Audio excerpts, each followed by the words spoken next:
Hi. So we're going to continue our study of Sartre today by turning to the critique of dialectical reason. Um, and we're going to basically pick up on the very point we left off with when we finished our study of being and nothingness last time. Last time we were looking at the experience of a we, and in particular the material dimensions of that experience. And that's the theme that we're going to take up here. You recall, I hope, that one of the things that Sartre was talking about there was how our relationship as members of a pair is always contextualized by larger experiences that are defined by the perspective of a third. And so our what in the language of this book he would call our binary relations of reciprocity are embedded in ternary relations of reciprocity.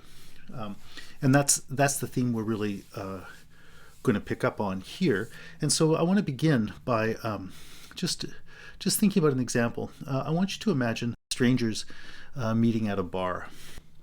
The thing I want you to notice is how sort of relative or narrow that language of strangers is in that context. Like, yes, you don't know that person, you don't know what their job is, and so on. But the thing I want you to notice is how much you do already know that person. So when you see this other person, just think of some of the things. Like if you're in the bar, you see that person is sitting on a stool on one side of the wooden bar, and because of that, you know that person is a customer and not one of the staff who would be standing on the other side of that wooden bar. And also by that person's clothes, it depends on the place, but by that person's clothes, you might again be able to distinguish this person as a customer as opposed to an employee. Other things, that person is sitting there with a glass in front of him or in front of her with the alcohol in it. All these things tell you, oh, that's a customer. That's a patron of the bar, not someone who's working at the bar. And we could say similar things now for what lets you know that someone is working. Like maybe that person, again depending on the bar, carries around a list of the beers that are on tap, or maybe a pen and a piece of paper to write down your order. And of course, that person goes to certain particular places in the bar, like through the doors into the back. That person comes out carrying glasses or plates of food or something like that. But then also, let's stick with it with your stranger that you're meeting. By that person's dress, right, the kind of clothes that person wears, you get a sense of the social group that person belongs to. It's a person of your kind of world.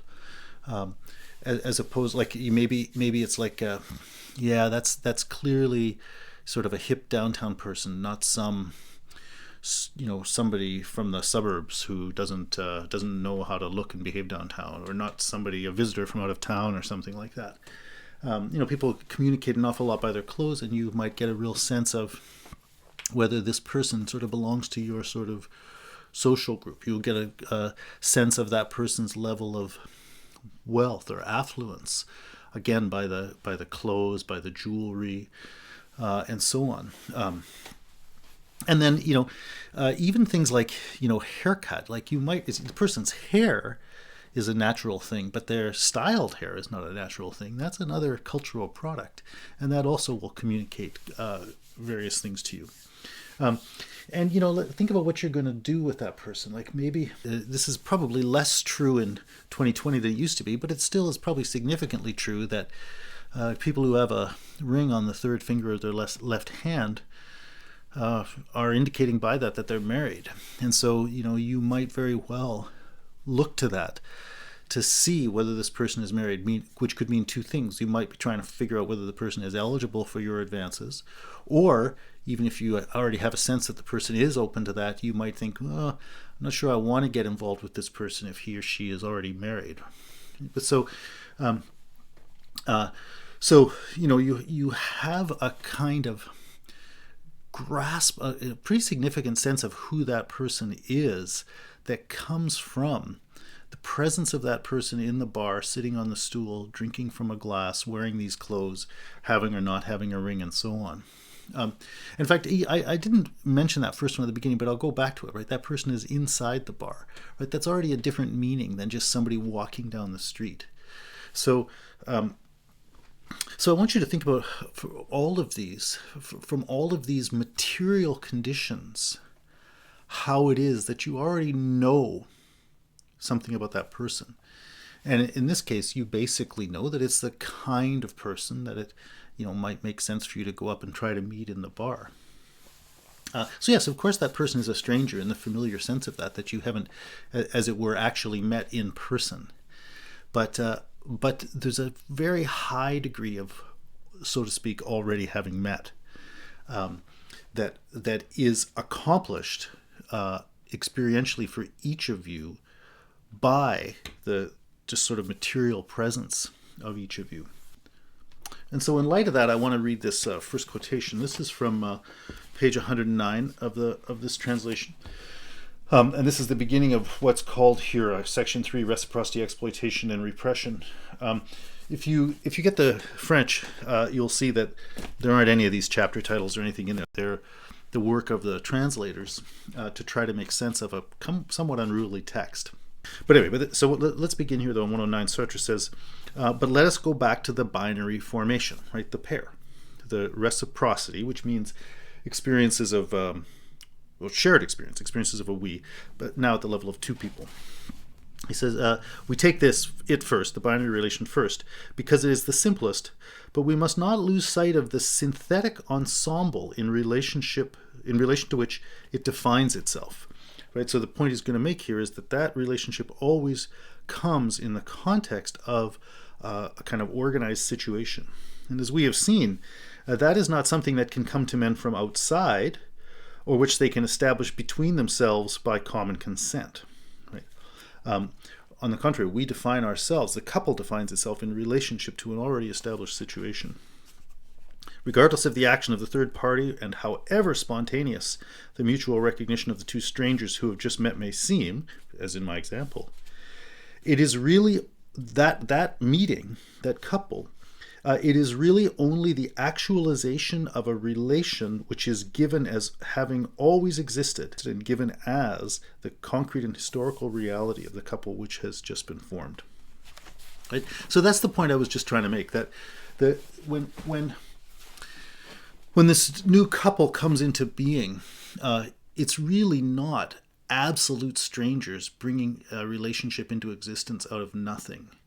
It's two people realizing a possibility which was already laid out to them, and in relationship to which they were both already defined. You were already defined as a potential love interest for someone you don't know at the bar, just as that person was already defined as a potential love interest for someone else by the whole nature of the reality that you and that person participate in. And you, in relating to that person in that way, are sort of stepping into one of the roles that's been laid out for you by your already established relationship to the world, just as that person was stepping into that role. And you are each then realizing a unique possibility that had never been realized before, but you're doing it on the basis of well-established relationships and basically identities or potential identities that you already inhabit. And then especially the point I was trying to make about the clothes and so on is that those things are materially mediated. Let me read another part of this paragraph from 109. He says, in this sense, reciprocity is the permanent structure of every object. So basically what he's trying to say is that the things we deal with in the world are already defined by how we recognize ourselves through them and so on. And that's what we're going to go on to talk about. Anyway, in this sense, reciprocity is a permanent structure of every object, defined as things in advance by collective praxis. We transcend our being by producing ourselves as men among men, and we allow ourselves to be integrated by everyone else to the extent that they are to be integrated into our own project.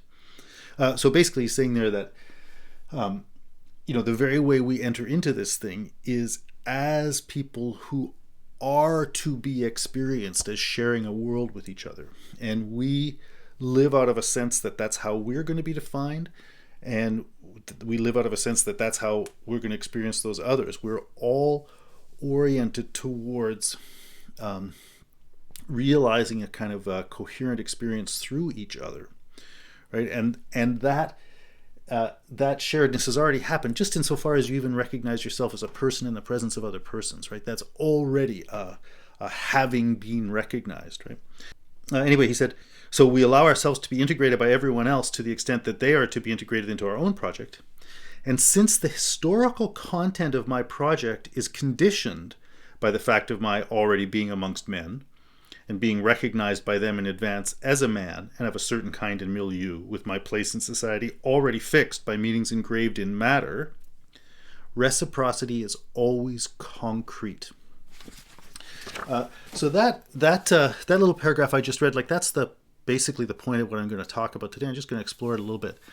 But the idea there is that the sharedness of experience with each others is not, a magical melding of minds. It's not recognition of some shared universal essence. That's not that kind of thing that's happening. The point is we meaningfully recognize others as integratable or integrated into our lived experience in specific and concrete ways, like as the person I'm going to have a date with at the bar, or as the person who's going to bring me a drink, right?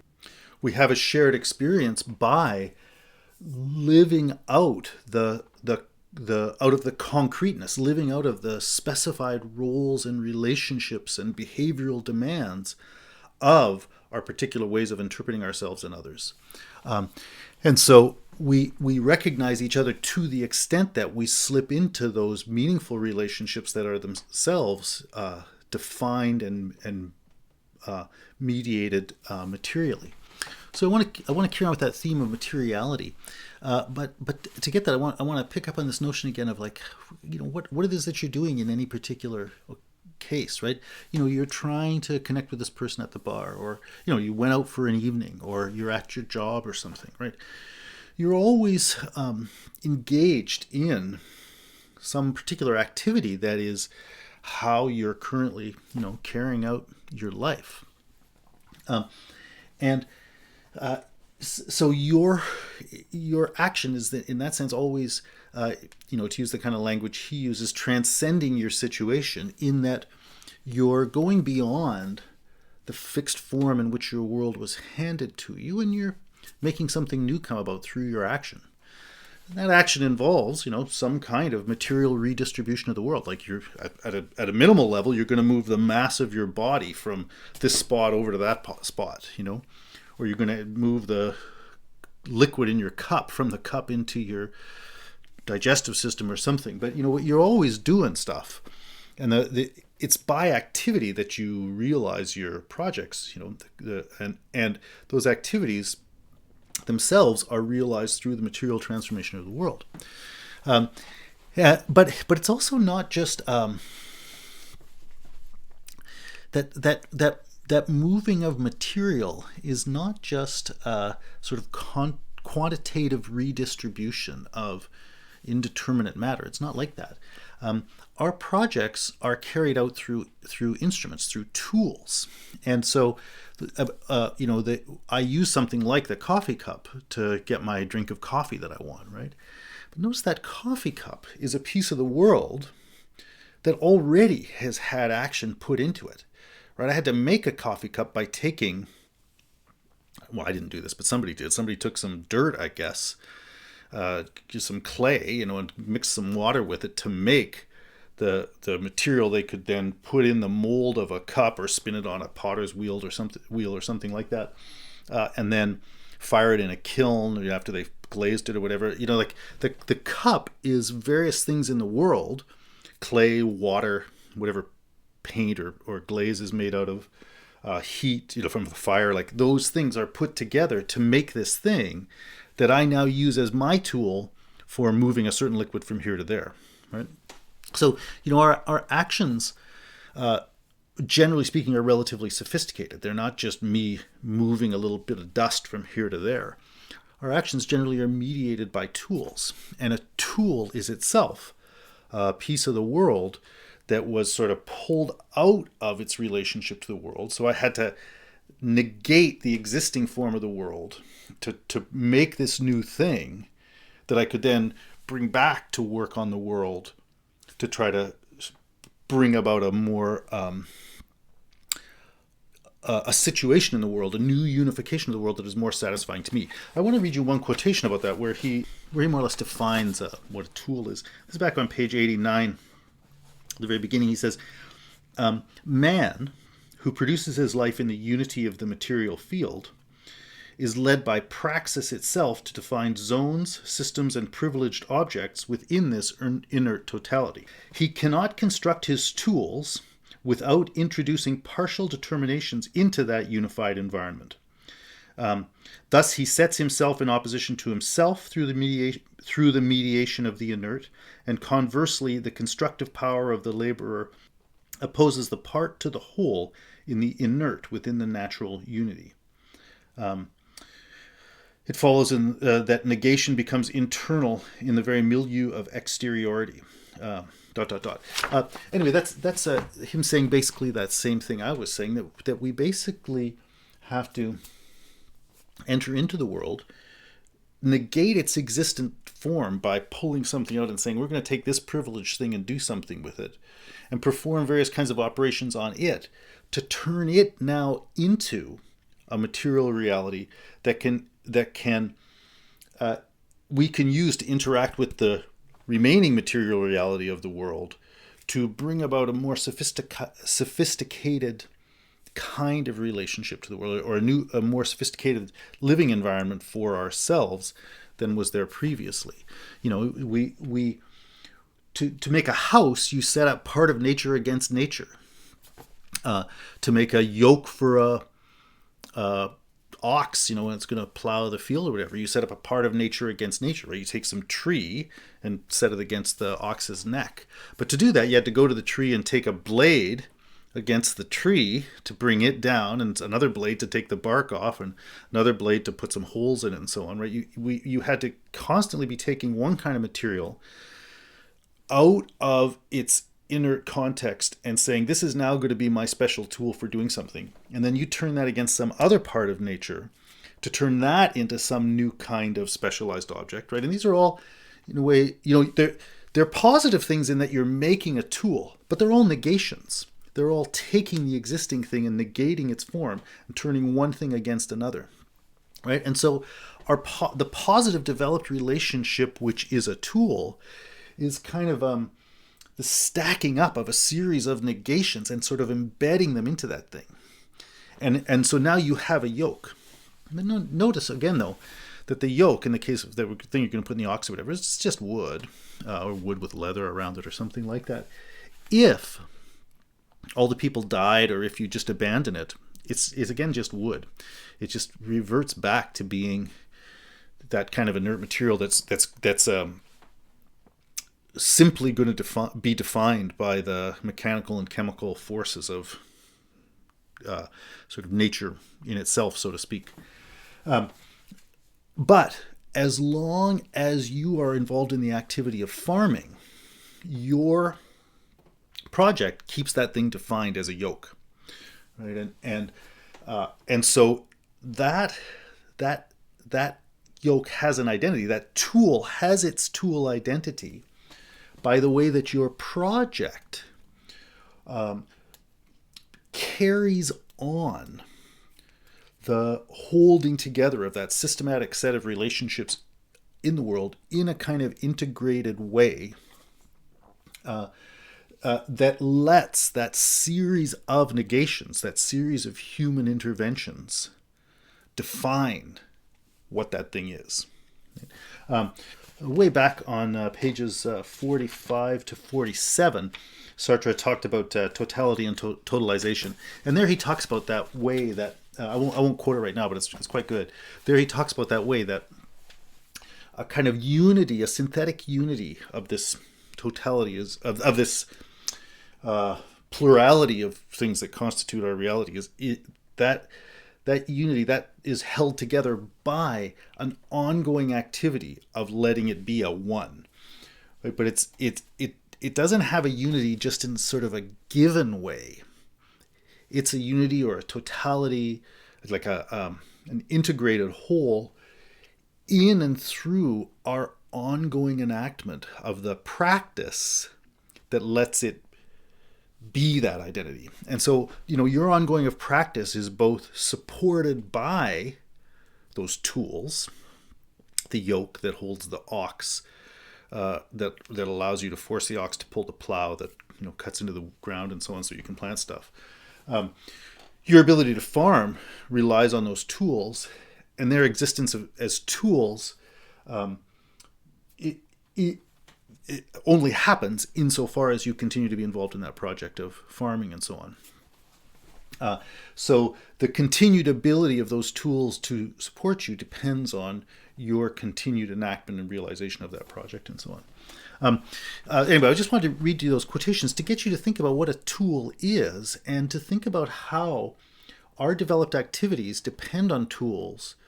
And that means they depend on this set of relationships by which a part of the world is sort of pulled out of the world, redefined, and set in a kind of negative relationship to the world, and held in that relationship by our continued maintenance of the project that lets it be that thing that it is, right? That's what lets there be the material conditions that enable our more sophisticated projects. I want to just look at a few of those more sophisticated things, because I want you to think about your own activities. So here, let's think about what kind of project I'm involved in. At any given point, I might be involved in writing a book, and that's really where my life sits. Like, that's who I am. I'm this guy who writes books, And so, if I want to go write a book, that activity is not just a thing that happens in my thinking mind exactly. That's an action that's carried out in the world. So this is a picture of me when I was writing a book about art. This is me looking at some artworks by Philip Bunton in a gallery in Brooklyn. But so to carry out my project of writing a book, I had to go to that gallery and look at these things. And I was actually in Philadelphia at the time, and so I had to drive to New York. And the gallery was closed, so I had to phone the gallery director who let me in. And, I had to go look at these things, which means I needed those glasses, because at a certain point in my life, my eyes didn't work as well, so I had to get reading glasses. And it was a chilly day, so I needed that jacket, and I needed a pen and the piece of paper to take notes and to draw little sketches of some of the work so I could remember what they looked like and so on. All very straightforward. But if you think, this thing that defines my life is this thing I say, I want to write a book. That and the idea of the book I want to write is meaningless without the existence of cars, telephones, books, and indeed these certain kinds of modern artworks and so on. Right? So the very my action of writing the book transcends my situation in the sense that I'm bringing about something new. Right? It's a creative activity in a way, but that itself depends on this massive background of already established things that people have done, like invent pens and make jackets and cars and telephones, that I have to stand on, so to speak, in order to carry out this action. And then also not just, stand on isn't even quite the right thing, because the very project I'm engaged in is essentially defined through those things, right? My project is a project in the world of cars, paintings, pens, and reading glasses, right? It's not; those things aren't removable props. They're actually the very kind of meaningful parameters of the world of my action. I mean, go back to that situation in the bar. When you meet that so-called stranger, and it turns out you're gonna hook up and go back home together, like you're gonna say at some point when you're getting into the taxi, or I guess the Uber in 2021, you're gonna say, we're gonna go to my place or your place. So it depends on you guys having places. And then when you get there, part of the activity you're going to engage in is going to involve, buttons or zippers. Like you're going to undo the other person's clothes, or they're going to undo your clothes, and you might like that, right? That your desire to connect with this person isn't just something that happens in your thinking. The thing you want to do is meaningfully defined for you in terms of that practice of, undoing a button or something like that, right? So that's just a way of saying, like, your project can really be separated from the material means of its realization. Let me look at a couple other pictures here. Let's say you want to make some music. If you want to record a record, that which thing you might want to do. Like, obviously, that doesn't make sense outside of the context of a recording, which means it's not something anybody was doing before, 100 or 150 years ago at all. And then your project can't really be separated from the headphones and, the obviously, of course, also the saxophone and the bass that are going to be used here. And the music stands and the baffles, and all the other recording gear. Like that's got to be there for recording to take place. And you might be into that. You might really like being in the studio. You might look forward to those times when you put those headphones on, and the weird kind of experience you have of trying to play music with your band when you're not listening to them live, but listening to them through these speakers on your ears. Or you might hate it, but you might like it. You might like just the feeling of being in that kind of room. Very different from the feeling of being on stage and so on. And even let's just think about playing for a second. Look at here you got somebody playing an upright bass and a trombone. I was talking about pulling a piece of nature out, to make a coffee cup or a yoke. Like, think about what that trombone is, or what that double bass is. Those are the refined results of basically centuries of people's engagement with material means of making sound. Like the trombone is, extremely sophisticated development in the history of horns. And that involves learning about vibrating columns of air. It involves learning about metals. It involves learning about bodily movements. There's so much of a history of learning embedded in that trombone or in that double bass that's being played there. Or again, think of one last picture. Here's just a detail from the Maraude altarpiece by Robert Campana's workshop from the 1420s. And just look at those tools, like a pair of pliers or a hammer.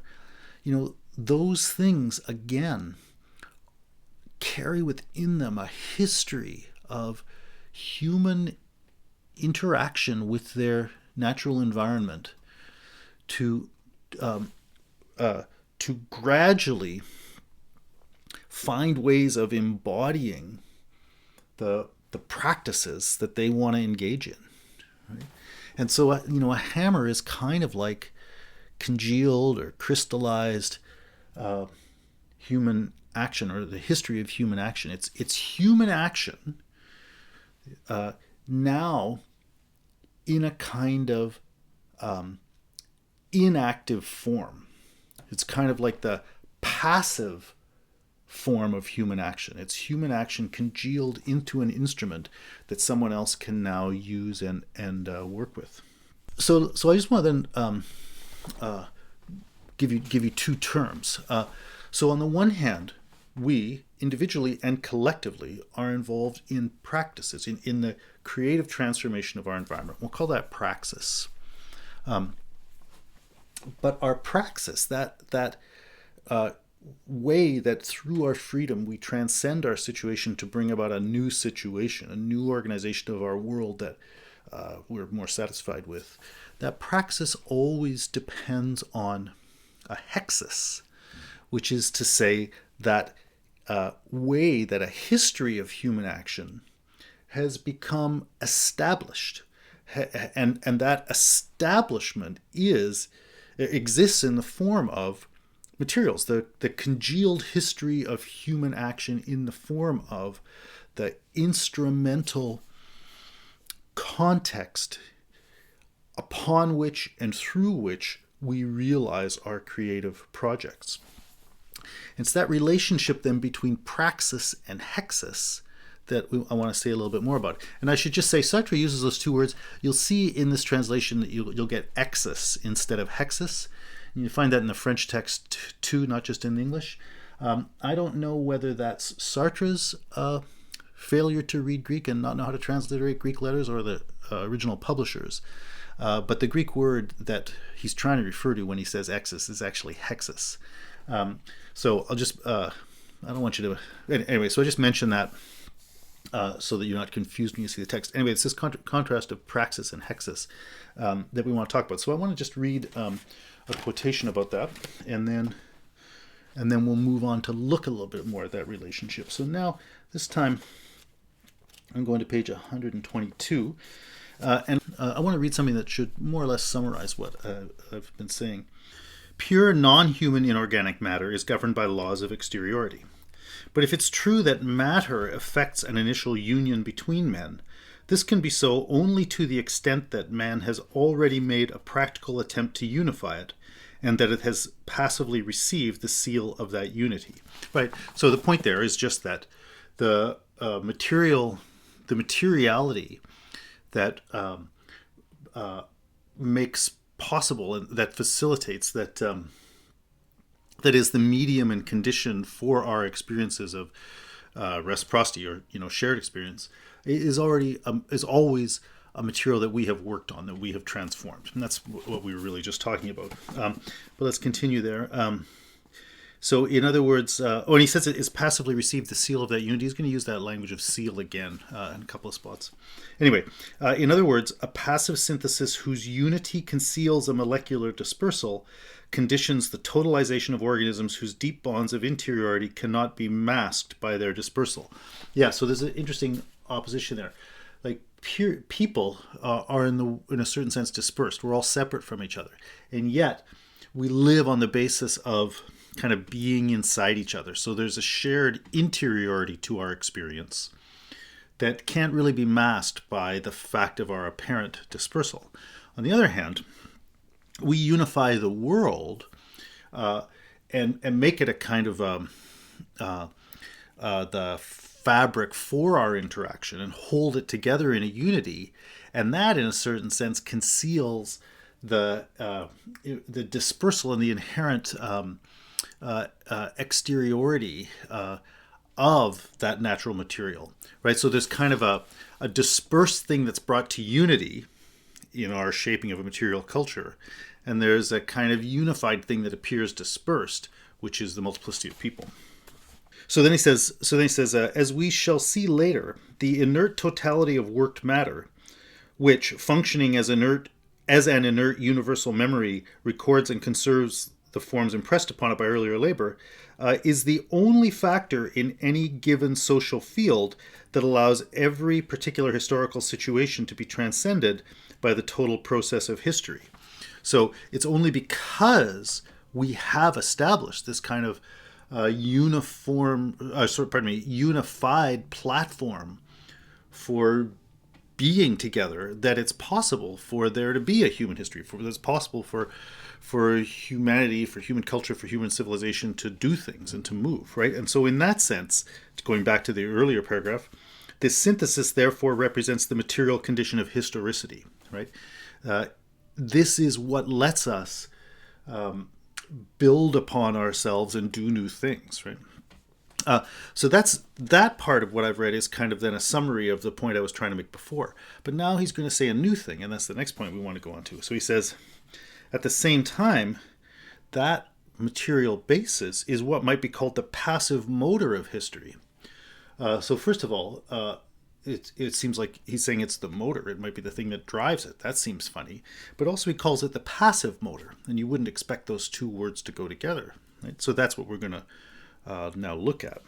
So then he says what we're going to find is human history, an orientation towards the future and a totalizing preservation of the past, that's what we mean, right, is in fact also defined in the present by the fact that something is happening to man. So we might have thought that history was what humanity is doing, but we're going to see that history is also a history of a kind of done to, not just a doing. Something is done to man. And let's skip ahead a little bit. He says, on the top of 123 now. It's necessary, as we shall soon see, that human history should be lived as non-human history. Well, that's weird. He says, well, that doesn't mean that historical events are going to appear to us as an arbitrary assemblage of irrational facts. That's not what I mean by non-human history. On the contrary, what he means is that they are going to assume the total, historical events are going to assume the totalizing unity of the negation of man. Right? So human history, where we thought we were doing something, is going to turn out to be something being done to us. And being done to us is going to be our negation, right? And so he says, history at this level has a fearful and depressing meaning. It appears as though what unites men is an inert, demonic negation, taking away their substance, that is to say their labor, and turning it against all men in the form of active inertia and totalization by extermination. That's what he's now going to say is kind of the flip side of history understood as us human beings doing things. So with that paragraph, I think we're brought to what, to my mind, is the central idea of the critique of dialectical reason. And it's what he will go on to refer to as the counter-finality of the practico-inert. So what I was just calling hexis is what he calls the practico-inert, right? It is human practice turned into the inert conditions of further practice. And he says that, and the point he's going to make is that dimension of our world, that sort of material infrastructure, that when I say material, remember though it's worked material, right? That technology basically that we depend upon effectively develops a life of its own, and it serves ends, it serves goals that are precisely counter to the goals we set for ourselves. So if our human practices and our human projects are defined by a certain kind of goal, a certain kind of finality, the material conditions of those practices present a counter-finality. They are a structure within all of our actions that makes those actions tend towards an end that runs counter to the manifest end. So that's what he's now going to talk about. So I'm going to jump ahead to page 161. I think the section on 161 to 165 is where he most clearly explains this notion of counter-finality, which is then the core of his subsequent analysis. So on 161, he says, every praxis is primarily an instrumentalization of material reality, right? Because whatever we're going to do, we're going to take our existing circumstances as the materials, the instruments, the means by which we're going to bring about our intended result. And so in that sense, it's an instrumentalization of material reality. And so what does that praxis do then? Well, it envelops the inanimate thing in a totalizing project which gives it a pseudo-organic unity, right? So, going back to the yoke on the ox and so on, and all those farm implements, those were all the ox, the plow, the yoke, the whatever else, the farmhouse, the fence, even the ground that we were growing things in, all of those things together were the material conditions that let there be the activity of farming. And they functioned as a kind of a unity, as a kind of systematic, synthetic totality. And in that sense, they have a kind of quasi-organic unity. They're quasi-organic in the sense that they function in relationship to the activity of farming, analogously to the way the organic body functions in relationship to the life of the organism, right? It embodies it. It's the material condition that lets it be. And that's what these material conditions are for farming. But it's only quasi-organic because it's not organic. It's not a naturally occurring thing. It's a thing held together by human projects and would fall apart if we don't attend to it. So he says, by this I mean that this unity is indeed that of a whole, but that it remains social and human, right, in the sense that I was just saying. And so this unity is nothing other than the passive reflection of praxis, that is to say, of a human enterprise undertaken in particular circumstances with well-defined tools and in a historical society at a certain point in its development, and therefore the object produced reflects the whole collectivity, but it reflects it in the dimension of passivity. So that, it seems to me, should pretty much summarize the set of things we were already saying about tools and so on. And it's actually right after that, then he then gives the example of sealing, which is the word he referred to in the last quotation, and then he's going to go on to use that word again after the example that he goes on to. What is the implication of this? Well, about 10 lines up from the bottom of the page, she says, but precisely because this takes on the character of materiality, it enters into relations within the entire universe, and this means that infinitely many unforeseeable relations are established through the mediation of social practice between the matter which absorbs praxis and other materialized significations. What's that one line? This means that infinitely many unforeseeable relations are established. That's the thing I want to just think about for a second. Right? You take your life, your human life, and you embody it in something, and that means that upon which your action depends, that which embodies your action, on the one hand, is the body of that action. But on the other hand, it's just that stuff in the world, and all the other things that stuff in the world gets involved in is now going to be something you are implicitly attached to and dependent upon. So he gives a particular example of that in the next couple of pages, 161 to 164. He talks about centuries-long practice of peasants in China clearing the land in order to farm. And, in an immediate way, the activity any of those individual people is involved in is just, doing what's materially necessary to allow an improved life. Oh, I'm going to be able to grow, stuff that I can live on, and that's going to allow me to continue to exist and so on. That's going to improve my material situation.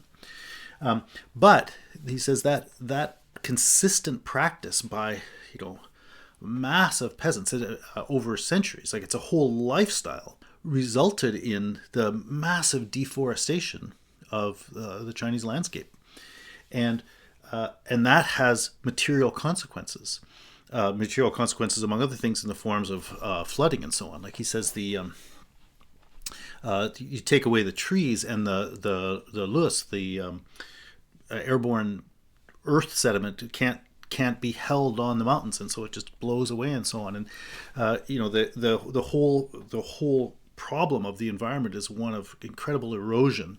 And so he says, these people engaged themselves in a practice, and they based their lives upon something which, from their point of view, was clearing the land for growing. But that's not the only thing it is. It is that, but it's also deforestation. And so the practice of those peasants, in that sense, turns out to depend on deforestation. And deforestation, among other nasty consequences, also has the consequences of resulting in floods, partially because that soil that can no longer be held by the trees gets into the waterways and raises the level and so on. So the material conditions of their action of improving their situation is actually the generation of a force against them, the force of floods and so on. So he says in that situation, essentially what the peasants did was include in their sort of embodying conditions the forces of nature, and effectively then let the forces of nature be turned against themselves. So he says on page 164, at this elementary stage, by inscribing itself in the natural milieu, it extends to the whole of nature and incorporates the whole of nature within itself. So in and through labor, nature becomes both a new source of tools and a new threat. So a particular thing was made a problem by the fact that nature was being turned into a kind of tool for a kind of it was being instrumentalized in a particular way. That instrumentalization was a kind of double-edged sword, so to speak. And so then he summarizes, in being realized, human ends define a field of counter-finality around themselves. That's the thing he wants to talk about in general. That's a particular example of Chinese peasants and the sort of the power of nature. But as he said back on 161, when you invest things in material, this means that infinitely many unforeseeable relations are established, right? And so that's the thing that I really want you to try to hold on to. And it's not just about the particular force of nature in this example. It's about this idea that the very character of our action is that it depends on materiality, and it depends on embedding our lives and our actions in a kind of material framework. And because of that, our actions become subject to the norms of that materiality, right? On the one hand, we're subordinating nature to our ends, or subordinating material to our ends.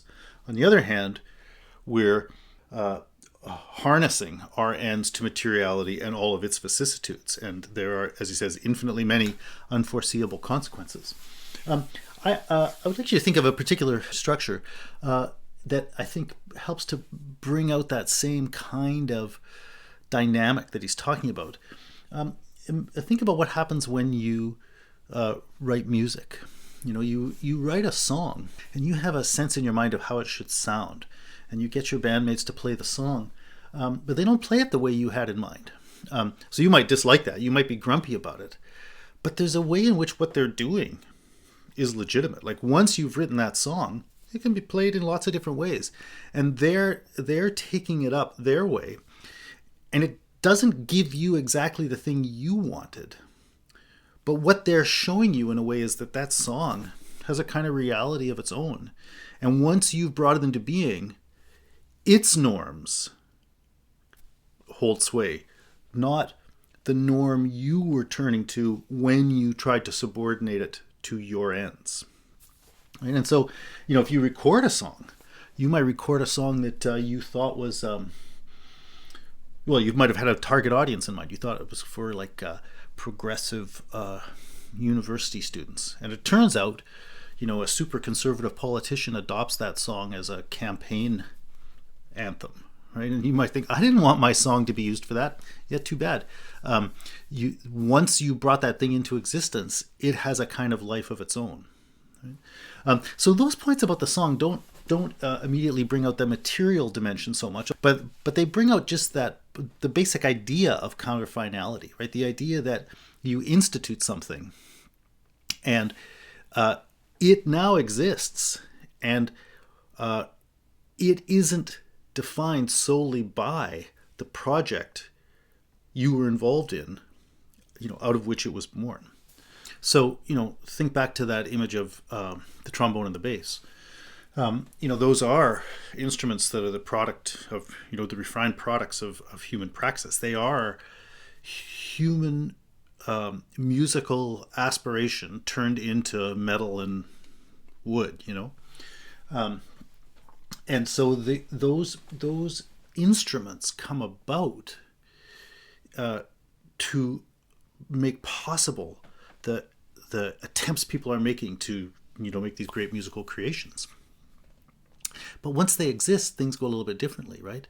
Because now you have generations and generations of people who just learned to play the trombone, who just learned to play the bass. Right? In other words, they take that already established thing as the way to make music. And whereas before that instrument was being shaped to facilitate human desires, now human desires have to channel themselves into the way a trombone is played or the way a bass is played.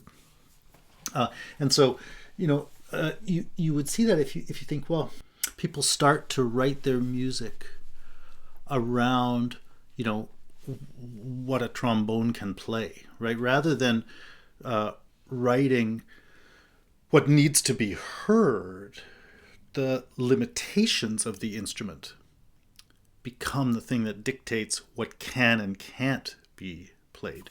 When people get used to the sound of whatever, on pop music, they get used to the sound of, let's say, electric guitars, and suddenly they don't want to hear the music you want to write that was doing something different, because now they just want to hear that old thing reproduced, or the thing they're used to being reproduced. But the point I'm trying to get at there is those tools, those things that began as tools, which means things subordinated to ends, now become the ends to which we are answerable. And in this case, it may be to the detriment of music that music has to be played according to the norm of the trombone, or according to the norm of the string quartet or the rock band or whatever. So there I think you can see a little bit about the sort of the doubleness of the instrument, how it both facilitates, but then on the other hand limits. So now let's go back to the particular thing he's talking about, not about songs, but just about tools, basically. The thing he was trying to show you how, by relating to nature in a certain kind of instrumental way, you brought the whole force of nature back against you, in the case of the Chinese presence. He really is going to be particularly interested in how that comes up in the ongoing technologization of society. He's particularly interested in the Industrial Revolution and so on, and how industrialization and capitalist technology has essentially, in producing machines that are supposed to facilitate human life, has actually made human life the resources for the growth of the life of machines. It's made us answerable to machines, even that's the Counter-Finality, even though the idea was to make machines answerable to us. So I'd just like you to think in general about how we think of machines as things that are supposed to improve our life, right? So we think in terms of the progress of our increased or enhanced technology. So think about something like the computer, right? It comes into being as something that's going to, improve life in various ways, and that's why people want it. So you introduce it into certain domains. At that point, you do all kinds of other things in ways that don't involve the computer. Oh, but you have this nice little thing you can use sometimes. Yeah, but then other people set things up through the computer such that if you want to interact with them, you got to go through the computer. And then more people do that, and more people do it. Businesses do it. And soon, the only way you can do things is if you go through the computer.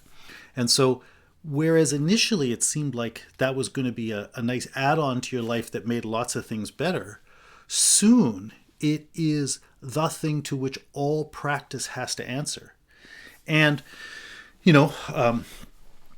anything that you want to do that doesn't easily fit into, programmability, suddenly doesn't get done anymore, right?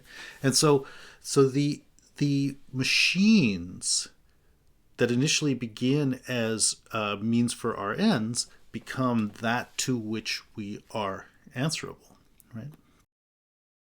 And and in general, with industrialization and so on, the whole idea of all these machines in the Industrial Revolution is that you'd think it's going to be making human life better, and yet, as Marx especially particularly tried to show, it produced a new kind of oppression, as it made the working conditions for people, for most people, particularly alienating.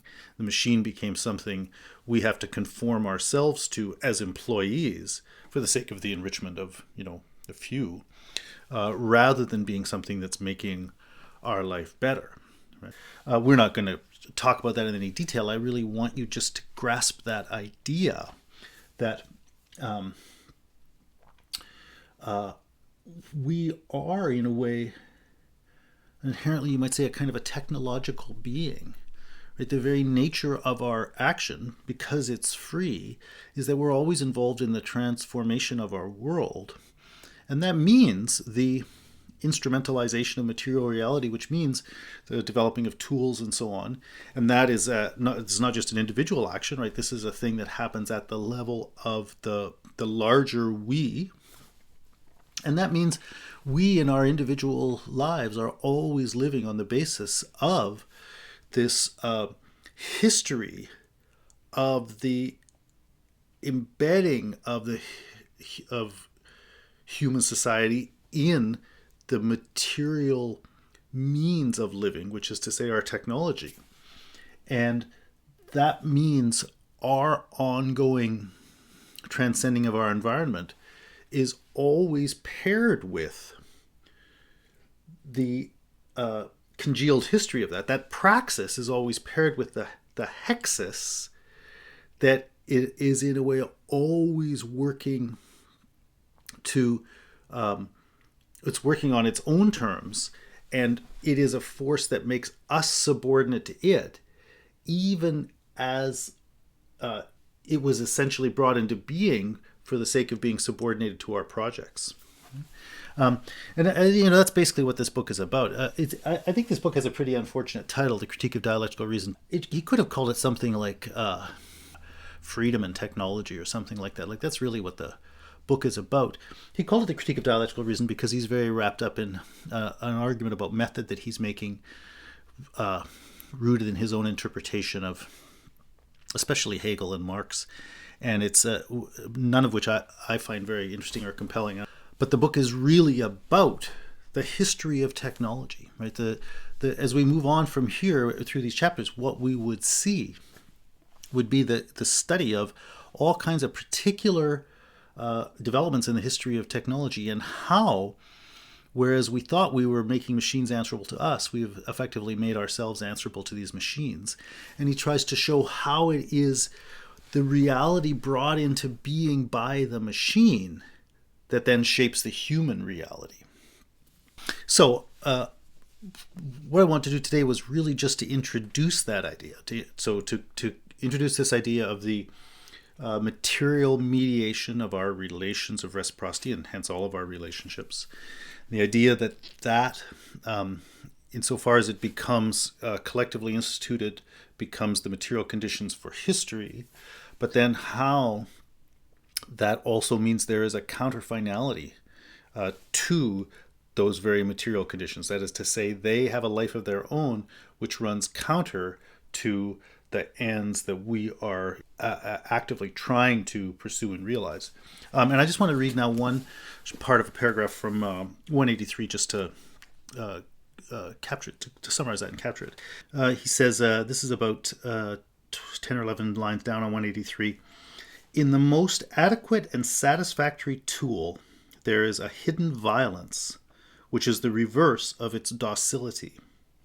Its inertia always allows it to serve some other purpose, or rather, it already serves some other purpose, and that is how it creates a new system.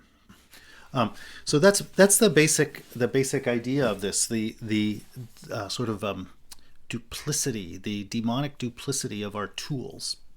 So we'll talk a little bit more about that, but then especially I want to go on to look at the further things he's going to say about social relationships.